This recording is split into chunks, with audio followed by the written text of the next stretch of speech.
22nd of May and it's snowing. You're John. I'm Dave.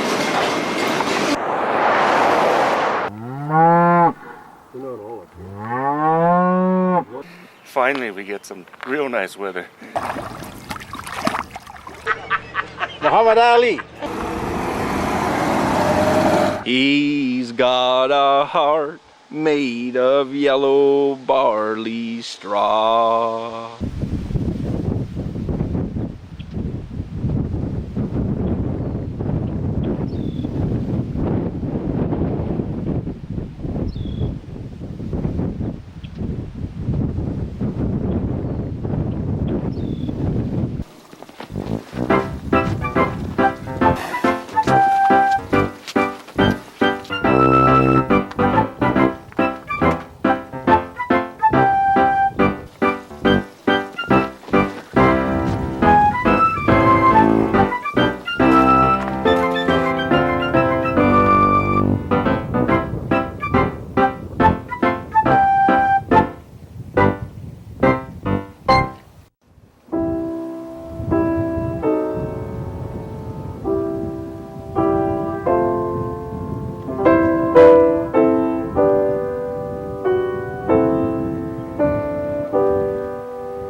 This barn was built in LeBret, originally just right close to where the hotel was, and my uncle had it as used as a livery stable for when people would come out on the weekends, take the train out from Regina, and he would had a horse and carriage service out to Katepwa for picnics.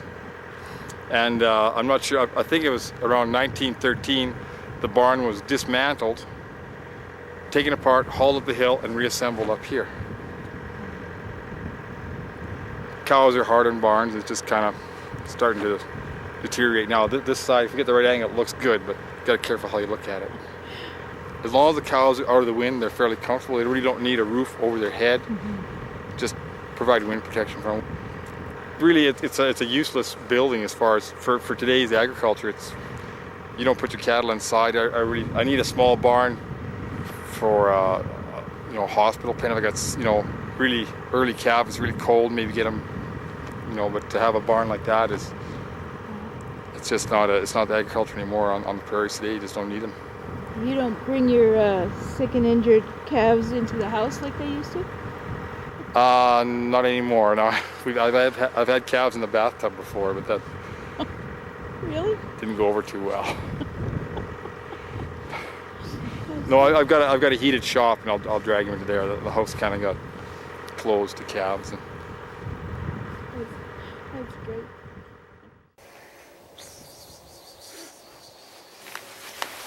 Socks.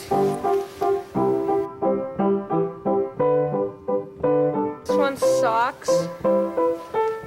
They're all girls except for one. Tiger. This one's the only boy. And her name's Bandit. Shadow. This one's Tiny. This is Grunt.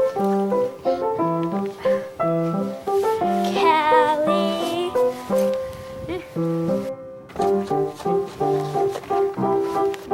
This one's name's Kokomo. This one is a grandma and a mom.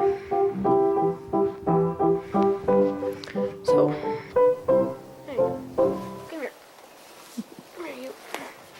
There you go.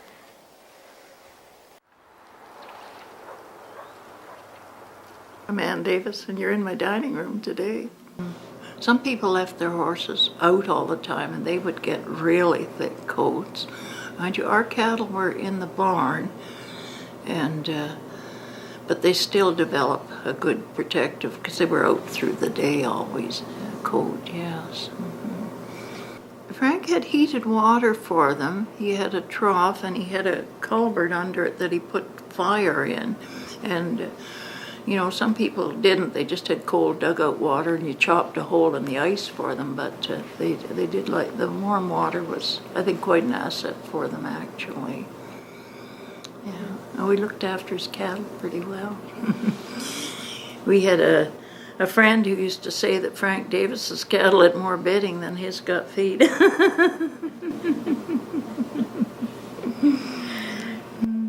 That's it for this time.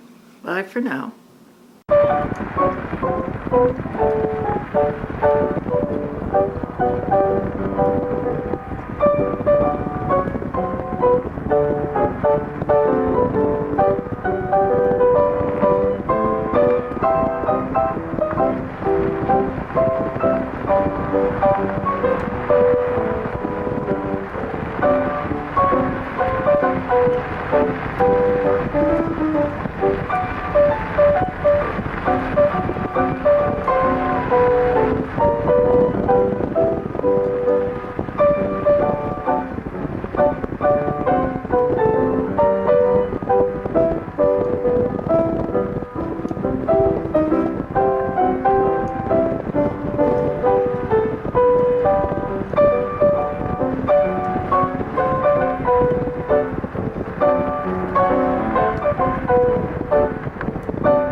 Hi, I'm John. And I'm Dave, and welcome to the winter edition of the Hardware Guys. Actually, Dave, I'm not a hardware guy anymore. I sell real estate. Well, that's okay, John. You're still a hardware guy at heart. Right on. Well, as I'm getting older, I'm finding that my fingers get cold a lot faster than they used to. Maybe it's poor circulation as you get older. And myself, I'd have to say my ears. They stick a way out, and I think that's the reason why. My ears and then my fingers. Yeah, plus the fact that if you've ever froze them, they freeze a lot faster. So yeah, you have to be very careful with the parts of your body with the least amount of fat. Exactly. Yeah. Toes as well. Good footwear is essential. Yeah. Bye. We put the beef in the wheat hay when it's cold, and it stays froze all winter. Sure. Yeah. Get it frozen at the locker plant, and you take it home and put it in your bin full of wheat. I've heard people say they would put a half a beef in straw and water and just pour it, like freeze ice around it. And I'm pretty sure they used to do that out at home where Mom grew up, where they just freeze it in, kind of have that much ice.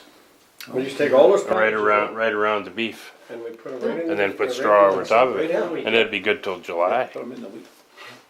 They'd be as hard as a rock. But right in the wheat. No, they never And they stopped. wouldn't lay it at the elevator because it would be frozen before it went in there. Of course, Never sure you got your stakes up before you took it to the okay, I can tell you that. It wouldn't be leaking into the grain at all, and we're not. You dig it down and just and then cover it over, and then you knew where it was. But it's starting at the locker plant though. Yeah, you'd get it froze there. Okay. Then you'd stick it in there. If you're a local locker plant. As long as you never had a dumb SPC serviceman, because the locker plant wouldn't work. I'm thinking way before locker plants even, like back in the 20s and so on. You could freeze it, but you could freeze it. Yeah. Because you could put it in a place where it would freeze overnight, or when it's 30 below. I mean. And how we kept our meat was, in our traditional language, we used to call it a hungar. A hungar. This was a hole dug deep in the ground, and all our meat hung in there, and everything kept in this cool place, and it was covered. And that's where we used to, Dad would kill a beef, meat would hang in there. Kill a pork, it would hang in there. Yeah.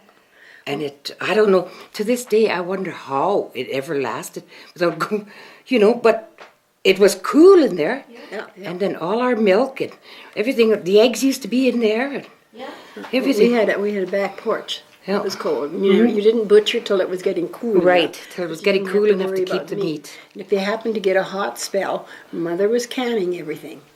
Oh, I remember canning chickens. We had chickens, and we canned pork sausage. Mm-hmm. We all made our own sausage. I remember in those days. canning Everybody deer raised meat. 2 pigs. Oh, Mother used to make such beautiful deer meat canned. And in the wintertime, that tasted so good. Just go downstairs and get one of those great big 2-quart sealers. Yep. Empty it into a frying pan, and here was your meat steaks and everything all cooked up. We had a big cellar, and Dad had put shelves in it, and they were full by the time fall was done.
It's winter time now and there's no garage sales, so we just look over what we have bought, all our treasures from other years. It probably would be good to actually collect things and then get rid of them by selling them or something once in a while, but... And this is my gross collection. Over the years, I haven't bought all this. A lot of people have donated to the cause. And this is our mermaid, because we live at the lake. This is our... I really don't like her very much. I don't know why. You've always wanted to see a mermaid, haven't you? I'm always hoping that mermaids were a little better looking than this one. Bye for now. Bye.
these on. Changed bikes this morning because this is usually a summer bike here, but because of the lack of snow cover for the studs, it just wears the heads off real quick. So I'll ride this one for now until the storm.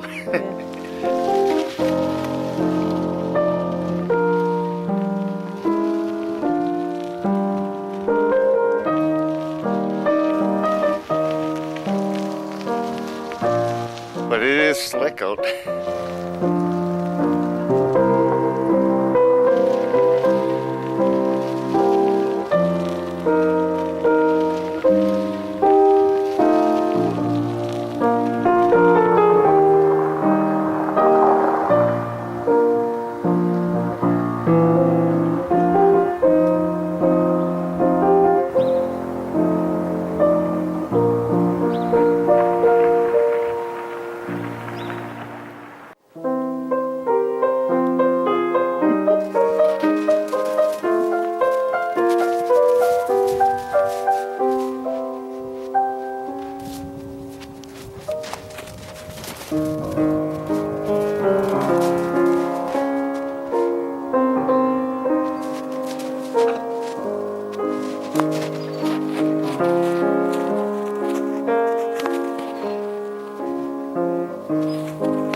We use our 2 forks for fighting back and forth with snowballs. And it took us about 2 hours to probably dig them both out. We use shovels and hands and everything like that. Bye.